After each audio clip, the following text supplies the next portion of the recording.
Rich Benoit has always loved cars. Since I was 3 years old, love cars. Absolutely. I always had this thing, anything on four wheels that went fast, I'm all for it.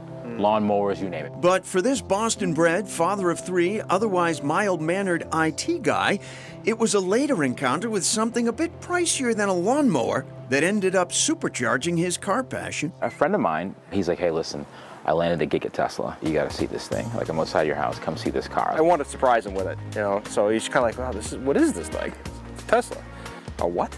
It's Tesla, you know, it's new, it's unique, it's nothing ever seen before. I saw this black car, and he took me for a ride in it. I think I hit about 70 between two stop signs. He's like, what is in this thing? There's got to be a motor in this thing. No, it's all electric, I swear. And I opened up the front and the trunk, and he looked everywhere, and he goes, can I drive it? Sure, we went for a ride around the neighborhood. And I was like, I have to have one of these now. I gotta have it. That's when the joyride ended. Now it's like, well, they're really expensive, and he says, well, what about a used one? There aren't no used ones, it's brand new. They're just coming out. So you had just tempted him with no avenue for him getting one. Exactly. Nice. I wanted one so bad. Clearly. But like most of us, Rich Benoit couldn't afford a Tesla. It was way too much money. At the time, I think they were about a little over $100,000. But he did want to be one of those cool Tesla owners who could pull into one of these super cool supercharger stations and recharge his battery while everybody else was still shelling out money at the gas pump. So, ever the problem solver, Rich Benoit did what anyone without the money or any formal training as a car mechanic would do. He built his own Tesla. But first, he needed a wreck to work with. Enter a flooded Tesla from New Jersey. No one wanted to touch it. It was in salt water. It was disgusting. And I was like, I want this thing. And for $14,000, it was his. What was salvageable? I figured, you know what? It was underwater, whatever. Stick it in a bag of rice. Be all set.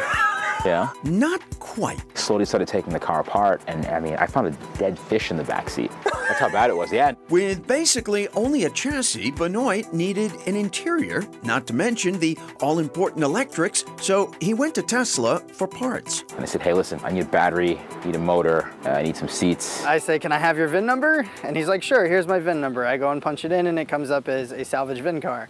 And I say, I'm sorry, Rich. A wreck. Yeah, basically. You know, this car has been totaled by the insurance company. There's nothing I can do. I can't sell you any parts for it. So I walked out. I left and I went online. I said, you know what? The same way I got into this mess, I gotta get out of it. So I bought another car. Yep, another $14,000 for another wreck, but this one had salvageable insides. So, like Dr. Frankenstein, Benoit began cannibalizing two Teslas to make one keeper. Unlike Dr. Frankenstein, he knew very little about what he was trying to do. Absolutely nothing. This is all trial and error, yeah. A lot of it's like reverse engineering. Figuring out, okay, this is how this is mounted into the car. Okay, you undo these bolts. The car may explode. I don't know what's gonna happen. And a fascinated YouTube audience began following Benoit's project in real time. I told him he was out of his mind.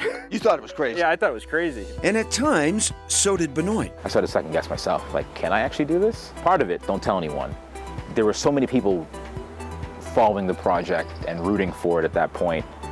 I just had to finish it. I didn't want to be the guy that couldn't finish the project. And he did. But the postscript to this unlikely story is even more unlikely.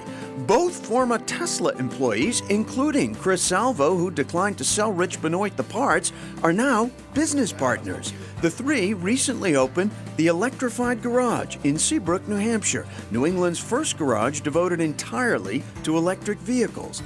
Now, it's all about the future for these guys. Well, mostly. So does Rich ever remind you that you're the guy who refused to sell him Tesla parts? Oh yeah, on a regular basis. He makes it a point to, you know, put the stick in my back and be like, hey Chris, remember that time you wouldn't sell me a battery? And a rebuilt Tesla now does double duty, standing as a testament to a labor of love and a life lesson. You could literally do anything you want to do. If you want something, you can do it. Every day just chip at something and you could do anything you want to do. Love that story. The Electrified Garage in Seabrook had its open house on July 19th and is now officially open for business.